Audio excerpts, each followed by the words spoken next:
선배 요즘 좀 아파 보여요. 아프진 않은데 네. 목이 아까 병원 잠깐 갔다 왔는데 뭐래요? 편도선이 좀 부었대. 염증이 좀 있다고 그리고 그래서 코에다가 막 무슨 약을 집어넣더라고. 엉덩이에 주사 한 대 맞고 약도 받아왔는데. 아, 또 최성긴 기자 또 이렇게 아프신 거를 최성긴? 아, 우리 최 선배 팬도 굉장히 많은데 우리 최 팬이 선배가 어디야? 아프답니다, 여러분. 한편에 한 명 있지, 허지연. 전 안부 안 물어봐요? 별 궁금하지 않아서. 물어봐 주려고. 허지연 기자는 네. 지난 한 주, 이번 한 주 어떻게 지냈습니까? 아, 전 진짜 좀 화내면서 좀 보냈어요, 사실. 왜? 이 김용판 전 서울청장이 제가 사실 그 사회부에 있을 때 그 경찰서 출입하면서 예, 저랑 같이 있었던 사람이 이제 김용판 씨란 말이죠. 네. 쇼킹했다 진짜. 예, 저는 굉장히 이 사람이 지금까지 저질러왔던 범죄 정황들을 굉장히 그 추적해왔던 기자로서 굉장히 화나는 한 주였어요, 사실. 어떻게 이게 무죄 판결이 나올 수밖에 사실 없는 그 검찰의 그 엉터리 수사가 있었기 때문에 그런 건데. 그거 사실 화가 검찰이 났어요. 구형을 4년을 했었잖아. 그렇죠. 검찰이 구형 4년 했을 때까지만 해도 그것도 물론 그 사람이 지은 죄에 비해서는 지었다고 지금 기소가 된 죄에 비해서는 그렇게 뭐 과하다고 할 수 없는데 4년 쥐들이 4년 불러놓고도 어. 솔직히 우리가 이렇게 수사했는데 4개월이나 나올까? 솔직히 그러지 않았을까 저는 싶습니다, 사실은. 4년 구형을 네. 했다길래 적어도 실형 한 2년 정도는 나오지 않을까 예상을 했었는데 그걸 또 재판정에 서보신 경험이 있잖아요, 또 우리. 그러니까 대충 이제 그걸 견적이 나오거든. 아, 너무 화나가지고.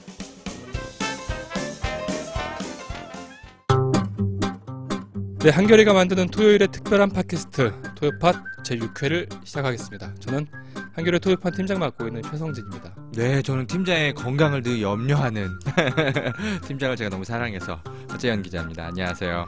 예, 그 오늘 바로 시작하죠. 앞에 우리가 네. 사설이 좀 길었는데 손님이 좀 와 계신데. 예, 특별한 초대 손님을 한분 모셨습니다. 그 오늘 토요팟은 바로 이 초대 손님과 함께 특집 형식으로 진행을 해보려고 하는데요. 이번 주에 뭐 사실 분노한 한 주도 보냈지만 굉장히 분주한 한 주도 보냈는데요. 성소수자 인권운동이 올해로 20년을 맞았더라고요. 네네. 친구 사이에 대표님을 좀 모셨습니다. 나와주셔서 고맙습니다. 네, 안녕하세요. 반갑습니다. 저는 박재경이고요. 네. 지금 현재 대표는 아니고 전전 대표였어요. 몇 년도에 대표셨죠? 2010년도부터 12년까지 해서 굉장히 장기 네, 집권하셨네요. 한 3년 최초로 3년 동안 했던 이유가 대표였고요. 뭡니까? 지금 장기 집권하실 수 있는 이유가? 일단은 네. 그때 좀 회원들이 좀 적었어요. 제가 볼 땐 이분이 미모로 그냥 그 친구 사이 회원들을 압도하신 게 아니신가? 네.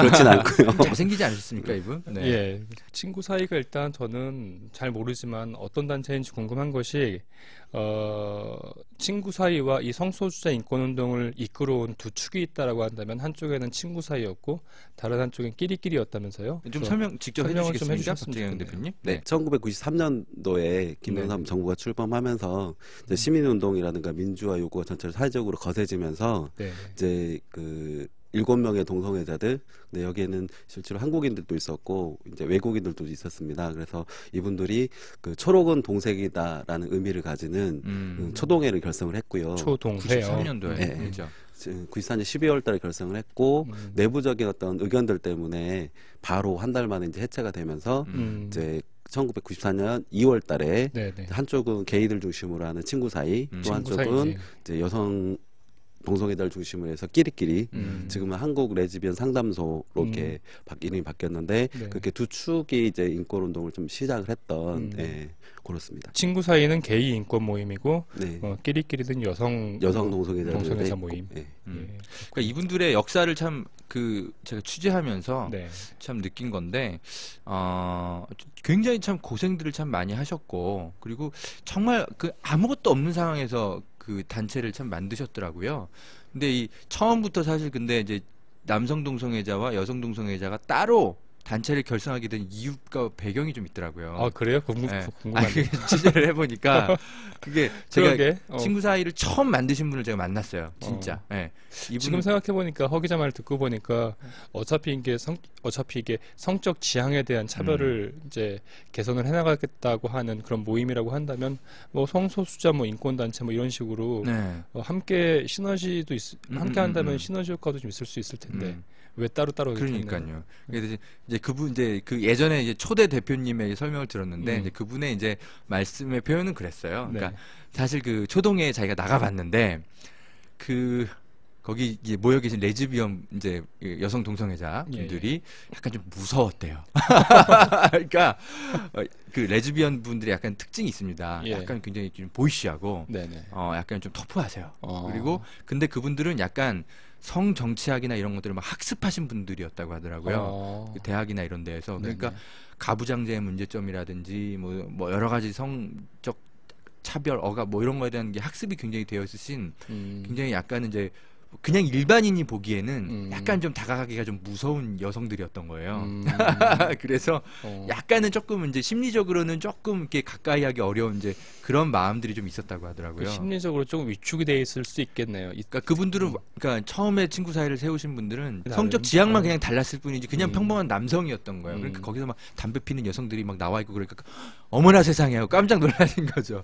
그래서 사실 박재영 대표님이 허재영 기자의 설명이 저는 사실 저는 이제 친구 사이 활동한 지가 한 8, 9년 정도 됐는데 그 초창기 일들을 기억하시는 선배님들이 없으세요. 지금 사실 활동하고 계시는 분들이. 그래서 지금 허재영 기자님은 이번에 이제 그 대표님을 만나셨기 때문에 이제 그 얘기를 들었던 거고 사실은 저희는 왜 헤어졌을까에 대해서 궁금하긴 해요. 제가 이제 사실 약간 이제 좀 그 재밌게 이제 표현하기 위해서 제가 이런 에피소드를 말씀드린 건데 정확한 이제 좀 학술적으로 얘기하자면 이겁니다. 그러니까 서로 그 이해관계가 좀 달랐어요. 뭐냐면 여성 동성애자 입장에서는 성소수자의 차별 문제도 해결해야 하지만 여성이 함께 억압받는 이 가부장제 문제 역시도 함께 해결해야 될 그런 과제가 있었던 겁니다. 성소수자 문제 플러스 여성차별에 대한 성차별에 대한 가부장제에 대한 어떤 하여튼 그건 피해의식이 굉장히 심하셨던 거예요. 그건 이제 광의의 이제 여성인권인 거죠. 그렇죠. 그런데 이제 남성 동성애자 입장에서는 사실 가부장제 문제는 그분들에게 그렇게 당시로서는 중요한 문제가 아니었던 거예요. 그분들의 당시로서의 생각으로서는. 그러니까 서로의 목표 지점이 좀 다르다 보니까 계속 삐그덕 할 수밖에 없죠. 이게 이제 일종의 운동 노선의 차이였던 셈이네요. 그러니까 이제 그렇게 학술적으로 분석하자면 사실 그런 점이 있었는데 근데 지금은 정말 아주 연대를 잘하고 같이 모여서 많이들 하시죠. 친구 사이가 굉장히 많은 활동들을 하고 계시죠. 예, 박 대표님 좀 소개를 좀 해주시겠습니까? 아직 사람들이 사실은 주로 이제 어떤 활동들을 하고 있는지. 저희가 2010년도부터는 저희 단체 내에서 이제 우리가 가지고 있는 핵심 가치가 뭘까, 그다음에 우리가 추구해야 될 미션이 뭘까 이런 것들을 많이 생각을 했어요. 그래서 그에 따라서 전략들을 많이 이제 도출해내고 그에 따른 활동을 하고 있습니다. 그래서 저희들은 지금 현재 이제 커뮤니티를 이루고 있는 그래서 뭐 게이들뿐만 아니라 다른 성 정체성을 가지신 분들도 같이 사무실 공간에 모여서 영화를 제작해 본다든지 그래서 그런 것들이 지금 이제 3회째가 올해는 이제 3번째 해가 될 텐데 뭐 게이봉박두라는 그런 이름을 가지고 이제 하루 정도 저희가 영화제를 또 합니다. 영화제 게이봉박두 개봉박두가 아니고 게이봉박두 영화제 이름이에요? 네, 영화제 이름.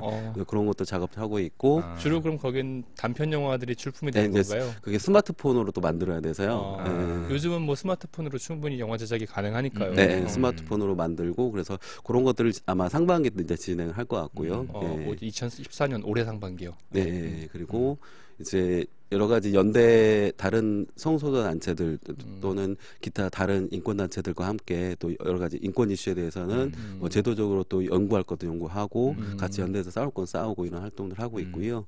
그리고 마지막으로 이제 저희들 사실은 그 성소수자들에 대한 어떤 문화 같은 것들이 굉장히 적잖아요, 국내에. 그렇죠. 다들 그 외국에 있는 어떤 자료들을 번역한다든지 이런 수준인데 저희는 오히려 이런 것들이 이제 없기 때문에 오히려 우리가 만들어내야 된다라는 생각들을 많이 하고 있어서 지보이스라는 그런 게이코러스 합창단이라든지 아니면은 뭐 토요 모임 같은 경우도 굉장히 다른 시도들 이제까지 좀 다른 시도들을 좀 하면서 좀 그 우리 스스로 우리 문화를 만들어 보자 이런 것들을 많이 노력을 하고 있습니다. 여기서 저희가 굉장히 조금, 많은 일을 깔때기를 들면은 바로 그 지보이스의 이야기 그렇죠. 또 한겨레 토요판에서 한번 또 다뤘었습니다. 맞습니다. 토요판이 아니면 사실 이렇게 잘 조명하기가 어렵습니다. 예. 근데 제가 친구 사이를 참 보면서 느끼는 점은 뭐냐면 일종의 좀 게이 컬처 센터 같다는 느낌이 굉장히 많이 들어요. 이게 인권운동 단체인데 네네. 사실은 인권 이러면 사실 일반 사람들은 사실은 좀 피곤한 게 사실 있어요. 내가 물론 억압받고 차별받고 막 화나는 건 있는데 그렇다고 해서 내가 맨날 무슨 손펜만 들고 어디 나가서 집회 열고 뭐 이러고 살 수는 없는 거잖아요. 좀 뭔가 좀 편안한 공간이 되어야 내가 가끔 뭐 한 10번은 좀 술도 먹고 뭐 밥도 먹고 뭐 이렇게 같이 춤도 추고 하다가 한 번쯤은 이제 시위도 하러 가고 사람이 이래야지 10번 내내 시위만 할 수는 없는 거거든요. 근데 여기를 가보면 굉장히 그 문화적으로 사람들이 되게 편안하게 여기 갈 수 있는 어떤 그런 것들을 제공해줘서 그래서 동성애자들이 굉장히 좋아하는 단체가 아닌가. 그럴 수밖에 없을 것 이런 같아요. 느낌이 좀 근데 들더라고요. 당장 뭐 근데 하는 것만 해도 지금 활동 상황을 쭉 소개를 해주셨는데 네. 영화제 하시고 그리고 그렇죠. 또 합창단도 합창단 하시고 네. 그리고 또 함께 할 수 있는 문화가 어떤 건지 그렇죠. 함께 개발해 나가시고 하는 걸 보면은 네. 삶 자체가 그렇죠. 어떻게 보면 인권 운동인 거죠. 그러니까 그리고 굉장히 그러니- 물도 좋더라고요. 제가 어제 가봤더니 그게 굉장히 중요한 거 아닙니까, 대표님 어떻습니까? 회원들마다 다 생각이 달라서 아니, 제가 이렇게 띄워드렸는데 본인 단체를 오히려 홍보하셔야죠. 이러시면 어떡합니까? 당스러워하고 네, 계시는데 다양한 연령층에 네. 다양한 사람들이 존재합니다. 농담이었고요. 네, 하여튼 그런 점이 하여튼 친구 사이의 장점인 것 같아요. 물 밝고 긍정적인 그런 에너지 같은 것들. 네, 인권 단체이지만 다가가기가 불편하지 않아요. 네. 심지어 동성애자뿐만이 아니라 네. 이성애자들도 뭔가 그냥 편하게 한번 가볼 수 있는 공간인 것 같은 느낌. 네, 그렇습니다. 또 드는 것 같더라고요. 네, 저희 네. 사실 뭐 지금 상근자분이 건강 때문에 그만두셨었는데 이성애자 여성인분도 상근자로 이제 사무국 차장님으로 네. 근무를 잠깐 하셨던 적도 있으시고 네. 그다음에 그 저희 이제 행사하거나 이런 네. 사업을 할 때 자원봉사자로 이제 이성애자 분들도 충분히 신청을 하셔가지고 미리 면담하고 해서 같이 또 일을 진행한 경험들도 있고요. 그렇죠. 성소수자가 한국 사회에서 몇 명이나 있습니까? 네. 파악이 근데 그 구체적으로 돼요? 됩니까? 어때요? 저희가 사실 국내에서 그 성소수자 관련된 연구가 너무 적어서 네. 사실 이제 어떤 것들에 대해 설명을 드릴 때 애국 문헌에 많이 의존할 수밖에 없는데 네. 이제 애국 문헌들에서는 이제 그거를 그 성정체성에 따라서 동성애자를 어떻게 그 표현할 수 있느냐, 뭐 성적 핵이냐, 아니면 그런 감정을 갖고 있는 것이 동성애자냐, 뭐 이런 구분에 따라서 굉장히 달라진다고 이제 보고 있는데 보수적으로 볼 때는 한 2%에서 좀 10%까지도 지금 보고 있고요. 어디 국내 외국에서. 외국에서. 외국에서. 국내 같은 경우는 이제 청소년들을 대상으로 해서 예. 이제 동성애자인 거에 대해서 성적에서 고민하고 있는 어떤 청소년 친구들을 물었을 때 예. 한 10% 정도는 고민하고 있다라는 그런 얘기, 그 연구들이 있기 때문에 사실은 이게 우리나라 사회가 뭐 성소수자에 대한 차별이나 동성 혐오가 좀 적어지는 사회라면은 더 많은 사람들이 좀 편안하게 자기 정체성을 이야기할 수 있지 않을까라고 생각을 하고 있는데 그런 몇 프로인지가 궁금하신. 그래서 정확히 네. 알기는 어렵군요. 네. 정확히 파악이 안 된다. 네. 그 한국적인 분위기, 한국 사회의 분위기 탁도 네. 있는 거죠. 그 정확히 그렇죠. 파악이 안 되는 거.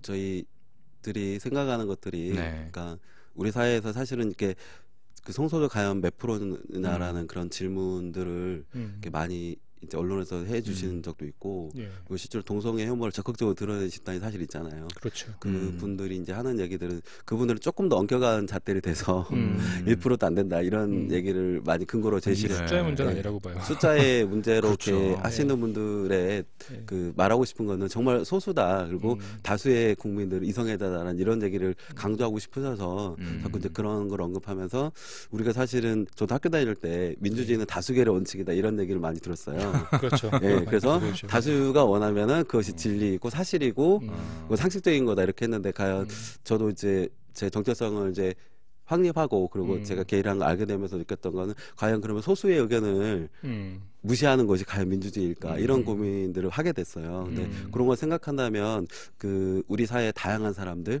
뭐 성 정체성에 관련된 이런 성소수자뿐만 아니라 다양한 사람들이 이미 존재하고 있고 그런 사람들의 어떤 의견들이 무시되고 그 사람들의 권리들이나 인권이 무시되는 게 과연 민주주의가 가야 될 그런 사회 모습인가를 생각해 본다면은 그 성소수자 인권 문제는 단순히 성소수자들 문제가 아니라 우리 사회의 모든 사람들의 문제고 실질적으로는 누구나 그 여러 가지 이유로 인해서 소수자가 될 수 있거든요. 어느 순간에는. 그럼요. 그렇기 네. 때문에 이거는 모두의 문제가 될 수밖에 없다라는 생각이 맞아요. 듭니다. 오늘 제가 국회 그 진선미 의원이랑 통화를 좀 했었어요. 예. 네, 진선미 의원이 성소수자 문제에 굉장히 관심이 많습니다. 그래요? 그래서 통화를 해봤어요. 이 성소수자 인권운동 20년이래요. 그러니까 그랬어요 기자님? 약간 흉내낸 건데 그러면서 한 얘기가 뭐냐면 정말 축하할 일이다. 근데 이거는 성소수자들만이 축하할 일이 아니고 우리 한국 사회가 함께 축하해야 될 이야기다. 맞아요. 왜냐하면 우리 사람들은 누구나 다 자기 안에 소수성들을 다 갖고 산다. 예, 뭐 여성으로서는 또 여성으로서의 문제가 있고 또 여러 가지 그런 소수성이 있기 때문에 성소수자만의 절대 그 축하받아야 할 20년은 절대 아니다. 우리 한국 사회가 함께 풍요로워지는 데 기여하는 그런 20년을 축하해야 된다. 이런 얘기를 하시더라고요. 네.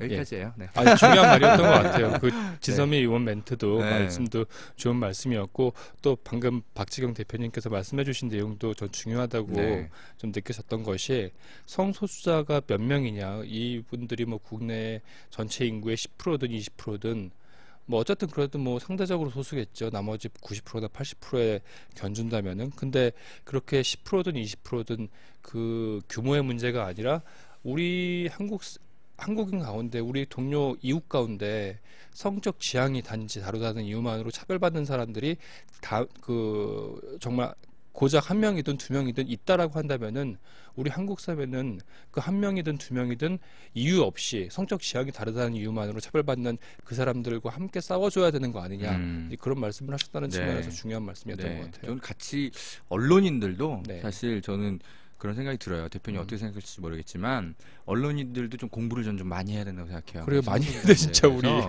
네, 저 바보 같을 때가 되게 많아요. 우리 한겨레는 안 그러는데 한겨레도 종종 그렇습니다. 그런가요? 하여튼 이게 KBS나 뭐 여러 개 방송들 보면 정말 아직도 되게 무식한 방송을 할 때가 있어요. 저보다 훨씬 더 대표님 많이 보셨을 텐데 저희가 이제 사실은 이제 여러 이제 성소수자들이 적극적으로 드러나기 시작하면서 이제 동성애를 혐오하는 집단들의 주장도 이제 사실은 언론에서 많이 나오고 있고 특히 이제 학생인권 조례 준비하면서는 이제 학생인권 조례 그 속에 차별을 받지 아니할 권리의 성적 지향이나 성별 정체성이 그게 서울시 학생인권 조례에 있었죠. 네, 있었는데 그게 굉장히 큰 논란거리가 됐었어요. 맞아요, 기억나요.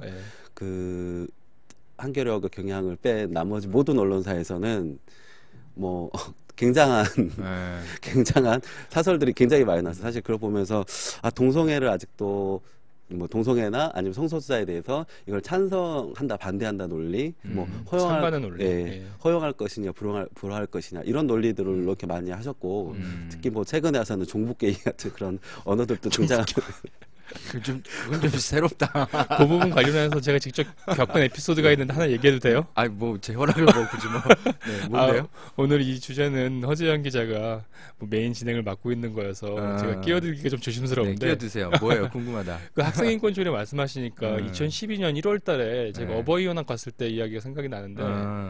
그 어버이연합에 이제 어르신들 매일매일 모아야 되니까 매일매일 이제 강연자가 나오세요. 맞아, 알고 있어요. 그 남침용 땅굴을 찾는 사람들인가?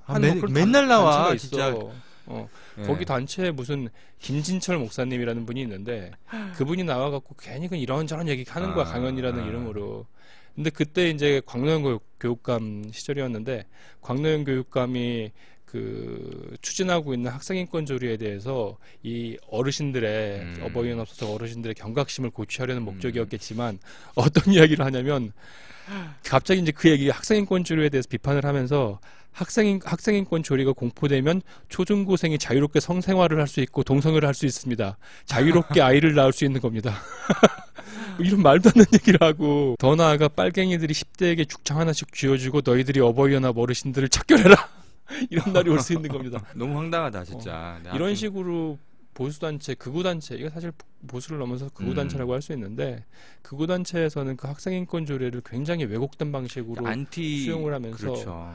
뭐 무분별한 공포, 호모포비아라고 하죠. 그런 거를 확대 재생산했던 그런 게 불과 뭐 한 1, 2년 전의 이야기였죠. 그러니까 나는 동성애를 사실 개인적으로 불편할 수 있다고 생각해요. 속으로는. 그런데 그건 그럴 수 있죠. 사실 자기에게 낯선 것에 대한 두려움이 있는 거거든요. 네, 그건 그냥 개인적으로 근데 그건 스스로 막 자책하면서 난 불편하면 안 되는데 왜 이래 이러는 것까지는 내가 이해를 하겠어. 그런데 우리나라에 좀 뭐랄까 그 동성애 반대 운동은 사실 좀 무지와 편견에 기반해 있어요. 지금 요런 내용들도 사실 그런 거거든요. 그게 너무 그 안타까워요. 부분에 대해서 박재영 대표님은 어떻게 생각하세요? 네. 그 동성애 그 반대론, 네. 이 무지와 편견에 지금 기반해 있다라고 하는. 그분들이 이제 잘 보시면 네. 사실 이제 어떤 근거를 가지고 말씀을 하시는 척을 하세요. 네네. 네, 그런 것들 사실은 새로운 근거가 아니라 네. 있어왔던 어떤 편견들을 강화시키는 그런 것들을 음. 어떤 자료를 이렇게 제시하면서 하는데, 그런 자료들이 사실 보면은 20세기 초반에 나왔던 자료고 더 이상 연구가 이제 더 이상 안 되고 멈췄던 자료들이거든요. 이를테면 어떤 건가요? 뭐 예를 들어서 주로 이제 개신교, 기독교 교리에 뭐 입각한 뭐 그런 창조론 뭐 그런 것들인가요? 어떤? 일단 성경에 기본한 거는 워낙 많이 있어서 네네. 예, 그런 것들은 늘상 있을 거고 앞으로도 그럴 것 같고요. 네네. 근데 문헌들도 보면은 예를 들어서 성소수자들이 예를 들어서 생활이 불행하다, 네네. 삶이 불행하다 이런 것들을 굉장히 하면서 이 사람들 그렇기 때문에 치유가 필요하고 동성애를 고쳐야 된다 이런 식으로 이렇게 얘기를 많이 하시는데, 사실은 성소수자들이 삶을 불행하게 살 수밖에 없다면 그 원인은 성소수자이기 때문이 아니라 사실은 그렇게 만든 사회 문제, 사회의 어떤 편견이나 어떤 동성애 혐오나 이런 것들 때문에 그 원인에 대해서 그 원인을 제거해야 됨에도 불구하고 네. 오히려 그것보다는 개인의 문제, 그리고 동성애자들이 일종의 이제 피해자 탓하기를 하는 그런 것 같아요. 그러니까 우리가 이제 어떤 소수자에 대해서 흔히 다수들이 갖고 있는 것들이 너네들의 존재가 그런 존재이기 때문에 너네들 무시해도 되라는 그런 어떤 인식들이 깔려 있어서 그런 부분들을 굉장히 이제 애국 논문들은 실제로는 그렇기 때문에 이런 문제를 개선하기 위해서는 사회 구조를 바꿔야 된다라는 어떤 결론을 내고 있는데, 오히려 그 결론을 가지고 와서는 오히려 너네들이 이런 존재이기 때문에 고쳐야 된다 이런 식의 어떤 근거를 그렇지 않으면 제시하거든요. 너희들 예, 삶은 예. 계속 불행해질 것이다. 예, 예. 일종의 그러니까 그게 순환 논리인 셈이네요. 네, 그렇죠. 사회적 차별이, 이들에 대한 사회적 차별 때문에 이들은 그 삶이 조금 어려울 수 있는데 그렇게 사회적 차별을 해놓고 방치해놓고 혹은 조장해놓고 이들이 삶이 어려워지니까 너희들 삶이 어려워지는 이유는 너희들이 동성애자이기 때문이다라고 그러니까. 논리를 갖다 대는 거는 일종의 순환 그렇죠. 논리네요. 미국 예. 사회 보면 이제 좀 약간 좀 저소득층이 흑인이나 스페니시 뭐 이런 쪽들이 많은데, 그렇죠. 아니 니네들이 그렇게 가난한 거는 니네 얼굴이 피부색이 까맣기 때문이야 뭐 이렇게 얘기하는 거랑 똑같은 거예요. 황당한 얘기인 거죠. 적절한 비유였던 것 같은데요. 아, 맞죠? 네.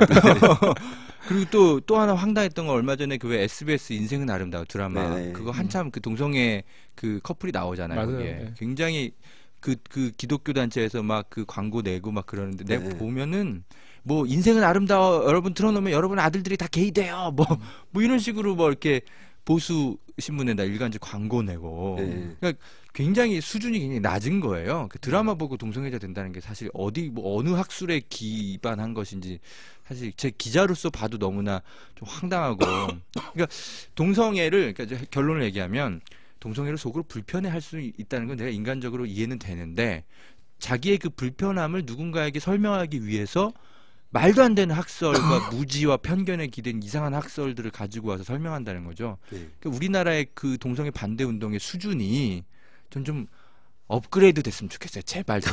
네. 인생은 아름다워할 때 네. 사실 그 재밌는 댓글 중에 하나는 네. 그러면 이성애자가 나오는 그런 드라마 많잖아요. 네네. 그걸 보면 되겠네라고. 그럼요. 김조광수 감독한테 그거 100번 보여주면 김조광수 감독이 곧 헤어지겠네. 커플이랑. 그 이성애가 나오는 드라마를 많이 보면 우리가 연애를 그러니까 쉽게 말해서 연애를 할 수 있느냐, 쉽게 할 수 있느냐. 그래도 안 생기는 사람은 안 생기지. 그런 것도 있죠. 언론에 보면은 동성애와 동성연애라는 그 단어를 제대로 구분하지 못해서 굉장히 속상하셨던 것들도 굉장히 많았다고 그러더라고요. 취재해 보니까. 요즘은 좀 어떻습니까, 대표님? 요즘은 이제 그런 것들이 많이 보편화가 돼 있어서 이제 동성연애, 호모 이런 약간 동성애자들 비하했던 용어들을 사실은 많이 쓰진 않아요. 근데 간혹 가다가 이제 나오는 경우가 있는데 이제 예전에 비해서 굉장히 많이 개선돼 있는 거라고 있고요. 근데 여러분들도 혹시 이제 방송을 보신 분들은 동성애자에 대해서, 그러니까 동성애자로 이렇게 말씀하시는 거는 사실 뭐 괜찮은데, 예를 들어 동성연애자, 호모 이런 거는 좀 비꼬는 듯한 그런 거기 때문에 조금 사용을 좀 자제를 해주시면 좋을 것 같고요. 예. 그 동성연애라는 말이 네. 사실은 이제 그런 거에 기반해 있는 용어라서 그래요. 그러니까 뭐냐면 동성연애는 성행위에 집중돼 있는 뉘앙스가 담겨 있는 표현이에요. 아, 동성연애는. 동성연애. 근데 동성애는 그냥 러브, 그냥 사랑, 예, 그냥 그러니까 성애. 정체성인 거지, 정체성. 그렇죠. 거기에 집중되어 있는 표현이에요. 근데 동성애를 한다고 해서 무조건 뭐 남자만 보면 뭐 무조건 자고 싶어 한다거나 막 그런 게 아닌 거거든요. 저는 네. 그런 측면에서 물론 이제 그런 작업들은 정부기구에서 해야 되는 마땅히 해야 되는 건데 성소수자 차별 금지를 제도적으로 뒷받침해줘야 되는 정부기관에서 해야 될 건데 우리가 그런 걸 기대하는 게 네. 현실적으로 쉽지 않으니까 친구 사이나 뭐 끼리끼리 같은 데서 아니면 그 지금은 레즈비언 상담소로 이름이 바뀌었죠.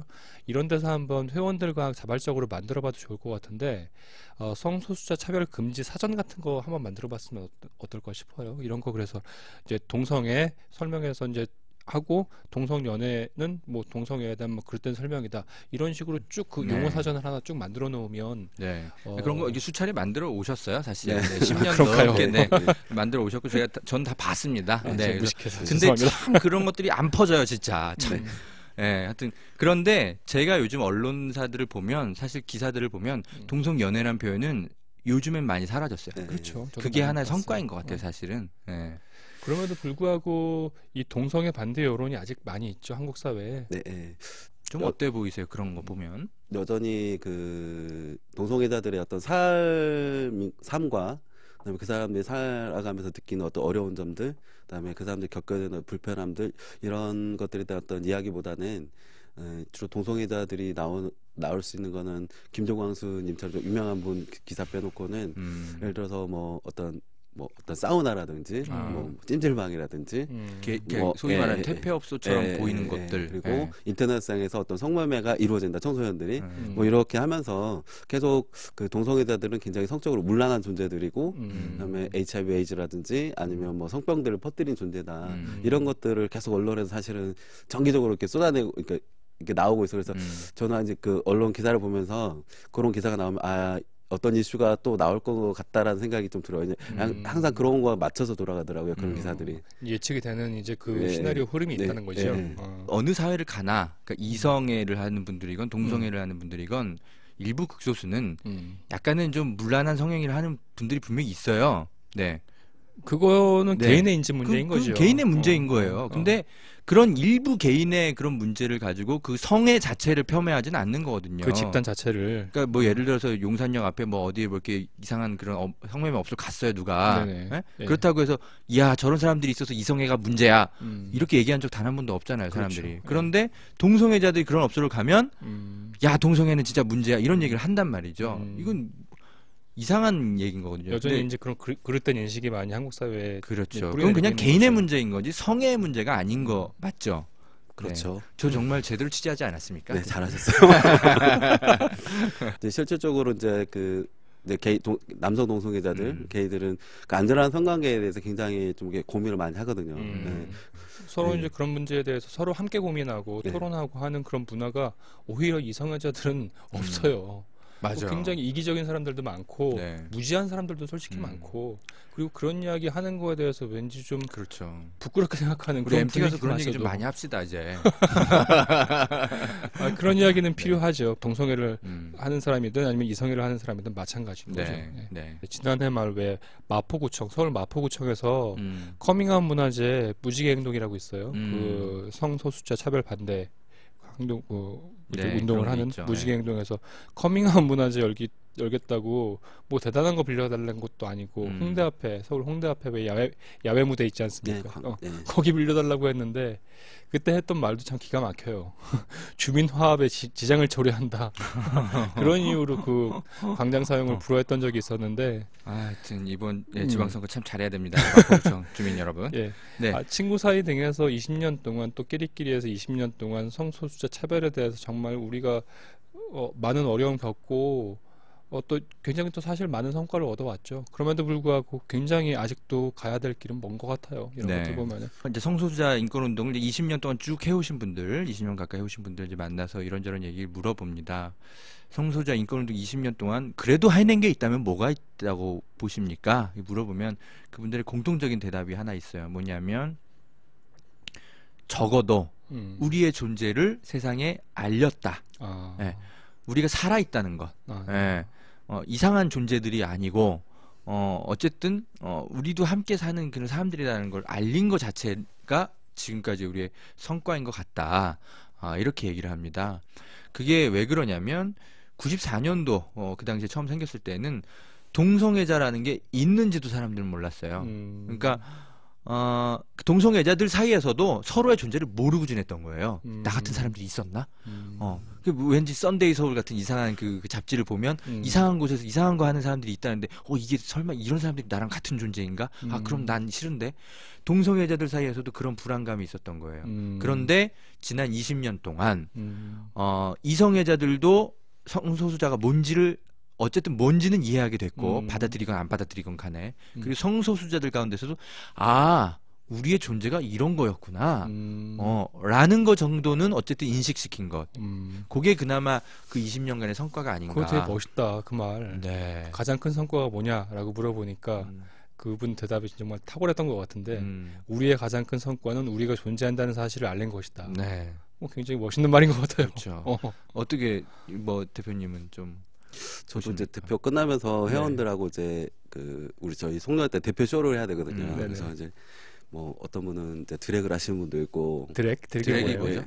이제 뭐 저희 이제 반대 성별을 표현하면서 쇼를 하는 거죠. 남성이니까 여성 분장을 하고 그걸 드래그라고 해요. 그래도 쇼를 하는 그런 경우인데 저 같은 경우는 조금 이걸 갖기보다 이제 제가 느꼈던 것들을 정리해서 이렇게 말을 좀 회원들하고 해야겠다라는 생각이 들어서 이렇게 한 적이 있었는데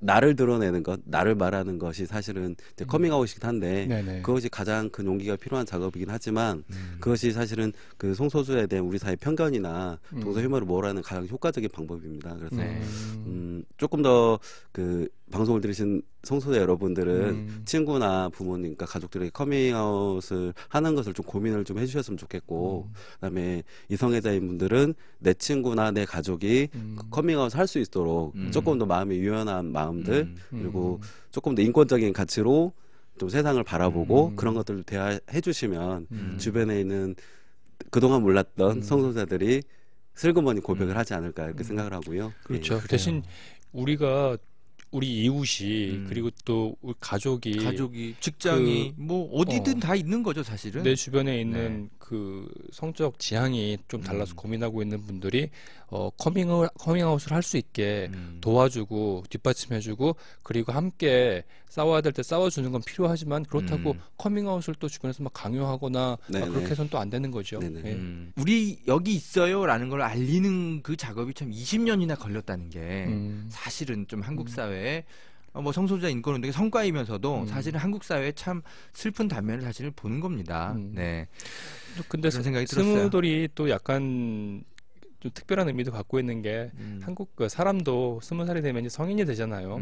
이제 그동안 20년 동안 이 성소수자 인권 운동이 어떻게 보면은 이제 성인이 되기 전에 그 아직은 이제 도약기였다라고 한다면은 20주년 맞아서는 앞으로는 좀 더 과감하고 적극적으로 성소수자 인권을 스스로 당연히 마땅히 누려야 할 인권 차별이 뭐 있다라고 한다면은 그런 것들에 대해서 좀 더 담대하게 나아갈 수 있는 한 해가 또 올해가 됐으면 좋겠습니다.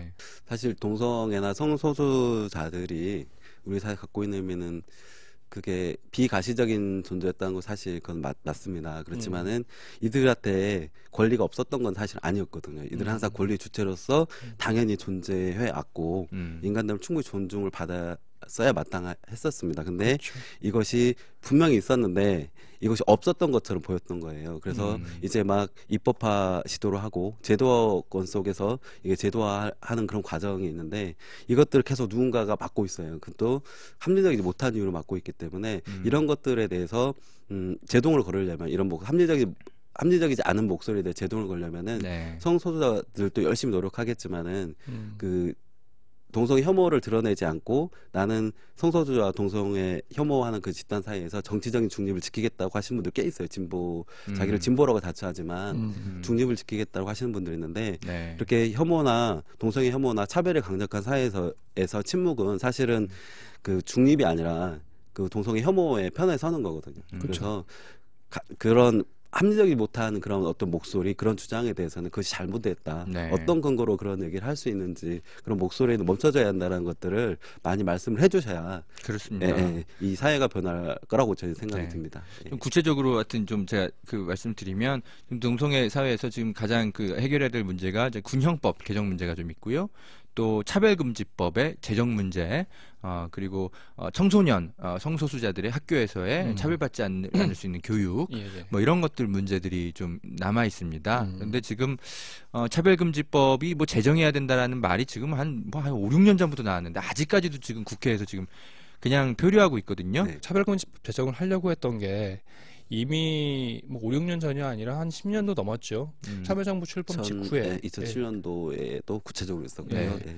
그때 참여정부 출범 직후에 그 국가인권위원회 등에서 왜 학력하고 병력, 뭐 출신 국가, 언어 뭐 이런 것들을 가지고 사람을 차별해서는 안 된다라고 해서 차별금지법을 만들려고 했었고, 그리고 뭐 작년만 하더라도 그 유엔 인권위원회에서 한국 그에 권고를 했었잖아요. 네. 그 포괄적 차별금지법 제정하라고. 그래서 그 김한길 민주당 대표가 차별금지법 발의를 했다가 뭐 개신교계 등에서 막 반발을 하니까 개신교의 이제 그런 압력을 받아서 새누리당의 차별금지법을 이렇게 어떻게든 막아보려는 그 국회의원 모임들이 지금 형성되고 있어요. 근데 네, 그 철회를 한 그거를 건 또 제가 김한길 의원이었거든. 그러니까 민주당도 아무튼 문제가 많고요. 네. 근데 아무튼 그런 어떤 이제 그 국회 내에서 좀 양심적인 생각들을 이제 좀 이렇게 표현하려고 해도 제일 그 여당인 새누리당에서 그런 움직임이 전혀 보이지 않고 오히려 이렇게 이런 걸 막으려고 하는 그 모임들이 이 새누리당 내부에 조직되면서 이게 진전이 안 되고 있습니다, 사실은. 근데 이건 네. 표를 의식할 문제가 아니라 아까 이제 동성애는 찬반의 문제가 아니라고 네. 지금 대표님이 말씀하셨는데, 표를 의식해서 하고 말고를 결정할 문제가 아니라 마땅히 사회적 약자와 뭐 중산층과 서민을 특히 뭐 주 지지층으로 하고 있는 네. 민주당이라고 한다면 마땅히 표를 의식하지 말고 해야 하는데, 그렇죠. 하려고 네. 하는 거는 숫자가 많아서 할 수 있는 게 아니라 네. 약복해야 된다라고 하는 판단이 서면은 아무리 그 다수당인 새누리당이 반대를 한다 하더라도 새누리당을 찾아가서 설득을 해내야 될 문제인 거죠. 네. 그게 사실 정치적인 것이고, 네. 그러면 새누리당이 반대하는 이 현실적인 네. 조건에서 어떻게 할 것이냐. 네. 네. 민주당이 새누리당 찾아가서 네. 이건 왜 해야 된다라고 설득을 해내고 네. 하는 그런 정치력을 발휘를 해야 된다고 생각을 네. 합니다. 네. 예. 아무튼 네. 그래서 황우여 대표가 사실 그 모임의 선두에 계십니다. 네. 그래서 제가 특별히 새누리당을 지칭을 한 건데 네. 아무튼 그걸 눈치 보고 있는 민주당도 문제죠. 네. 그래요. 네, 그런 면이 좀 있는 것 같아요. 저희 이제 변호사 하는 친구 얘기를 들어봐도 네. 때로는 이제 항상 이제 그런 차별금지법이나 군형법 관련된 이슈가 나왔을 때 네. 그 많이 되시는 논리들이 사회적 합의가 되지 않았다라고 이렇게 표현을 말씀하시는데 때로는 제도가 좀 더 앞서갔을 때 그 시민들의 인식을 바꿔줄 수 있다. 그리고 적어도 그런 적극적인 어떤 혐오를 드러내는 어떤 행동들이나 말들이나 그래서 괴롭힘들을 막아줄 수 있는 것들은 그럼 제도가 조금은 앞서가야 된다. 그래야 인식이 바뀐다. 이렇기 때문에 차별금지법이나 군형법 92조 폐지는 반드시 이루어져야 한다 이렇게 생각합니다. 네. 예. 또 방송에 이제 뭐 기왕 이렇게 나오셨는데 꼭 이 얘기만은 좀 하고 가야 된다. 네. 네. 뭐 애인 찾습니다. 뭐 이런 거 괜찮습니다. 뭐 또 마지막으로 좀 하실 말씀 있나요, 대표님? 네. 저 하고 싶은 얘기는 이제 네. 제가 이제 말씀드린 내용 중에 나왔었지만은 그 성소수의 문제는 사실은 모두의 문제일 수도 있다라는 걸 아시고 그다음에 사실 저는 이제 성소를 뺀 나머지에 있어서는 또 어떤 의미에서 또 그런 식의 논리로 생각하면 다수의 어떤 무리 속에 섞여 있는 사람이기도 하잖아요. 네. 그렇지만은 그 성소뿐만 아니라 다양한 소수자들이 겪고 있는 어떤 문제들은 사실 그들이 억압받고 있는 기전들은 되게 많이 비슷한 것 같습니다. 근데 네. 우리가 그런 소수자들이 삶을 더 행복하게 살 수 있도록 응원해 주려면은 네. 그들이 억압받고 있을 때 침묵을 지키고 있는 우리의 모습이 아니라 조금 더 연대의 손을 내밀고 뭐 힘내시라는 말 한마디 같이 이렇게 그 자리에 있어주는 것 이런 것들이 사실 용기가 돼서 네. 그분들이 더 열심히 목소리를 내고 그다음에 사회에 적극적으로 이렇게 나서서 여러 가지 활동을 할 수 있는 것 같습니다. 그래서 여러분들이 침묵을 지키는 것들이 그 성소수자들 가장 힘든 점들은 사실은 나서줘야 될 친구, 그러니까 친구라고 표현하고 꼭 이런 친구가 아니라 그 동성애 혐오를 적극적으로 드러내는 사람이 있다고 하더라도 그 주변에 있는 다른 나를 알고 있는 많은 사람들이 나를 지지해 줄 때, 침묵을 지키지 않을 때 가장 큰 힘을 얻습니다. 그러니까 여러분들이 조금 더 그런 동성 혐오를 드러내는 그런 사람들의 말들에 대해서 조금 더 그것이 어떤 근거로 말하는 건지, 그리고 그게 사실인지 이런 것들에 대해서 한마디 한마디 질문해 주실 때 그런 목소리가 좀 줄어들지 않을까 이런 네. 생각이 들고요. 그다음에 그 성소수자 분들에게 드리고 싶은 말씀은 어찌됐든 우리나라 사회는 강력한 편견도 존재하고 동성 혐오도 존재하는 그런 사회인데 그런 속에서 자기 자신을 발견해내고 찾아가는 과정도 이렇게 쉽지는 않습니다. 근데 그런 가운데서도 자기 자신을 찾는다는 것이 굉장히 저는 큰 의미라고 생각하고요. 그래서 우리는 굉장히 강하고 단단한 존재들이기 때문에 좀 우리가 살아가면서 부딪히는 여러 가지 문제들, 타인들 때문에 생기는 문제들 불편하더라도 좀 강하고 단단하게 대처를 해서 좀 행복하게 살자 이런 얘기를 좀 이렇게 전해드리고 싶습니다. 예. 아, 네. 아유. 뭘 준비해 오셨죠, 사실. 말 못한다 그러더니. 원고를 지금 들고는 계신데 원고를 거의 안 보고 말씀하셨어요. 아, 네. 역시 또 대표의 그 내공이 3년 동안 좀 쌓이셨어요, 이분이. 잘 리드를 해주셔가지고. 예. 네. 오늘 한겨레가 만드는 토요일의 특별한 팟캐스트 토요팟 제6회는 그 20주년 맞은 한국의 성소수자 인권운동에 대해서 다뤄봤고요. 게이 커뮤니티 친구 사이에 대표를 한때 지내셨던 박재경 전 대표님 모시고 좋은 이야기 들어봤습니다. 우리가 흔히 이제 성적 취향이라는 말을 언론에서도 생각 없이 쓰는데 이미 심리학이나 정신의학계에서는 이 성적 지향이 선택의 문제가 아니다 이렇게 결론을 내렸거든요. 따라서 선택의 의미를 내포하고 있는 이 성적 취향 이런 말은 쓰면 안 되고 성적 지향 혹은 성정체성 이런 용어를 사용하는 게 올바르다고 할 수 있는데 제가 왜 이 말씀을 드리냐면 오늘 이 방송 준비하면서 한번 찾아봤어요. 제가 성적 취향이라는 말을 무심코 쓰고 있더라고요. 성적 취향을 가서 찾아봤는데 이제 이런 설명이 나와 있길래 성적 지향, 지향 혹은 네. 성정체성 이런 말을 쓰는 게 올바른데 부끄럽게도 한겨레에서도 성적 취향이라는 말을 최근까지도 계속 써왔더라고요. 기호식품인 것처럼. 이거는 뭐 취향의 문제가 아닌데요. 그렇죠. 예, 아직 멀었다는 이야기입니다. 저부터 반성하겠고요. 오늘 이 방송을 듣는 많은 청취자께서도 내 이웃이 혹시라도 성적 지향이 다르다는 이유로 차별받는다면 아까 박재용 대표님 말씀하신 것처럼 외면하고 피해가는 게 아니라 함께 싸워주는 게 이 공동체를 함께 살아가는 우리의 책무라는 점 명심해 주셨으면 좋겠습니다. 저도 정말 함께 하고 싶다는 생각이 너무 많이 드는 취재였습니다. 오늘 가슴이 따뜻해지는 토요일이었는데요. 대표님, 네. 저 즐거운 시간이었고요. 네, 재밌었습니다. 네. 박재경 친구사이 전 대표님이셨습니다. 네, 그럼 한겨레 토요팟은 다음 주에 또 여러분 찾아뵙겠습니다. 감사합니다. 네, 안녕히 계세요.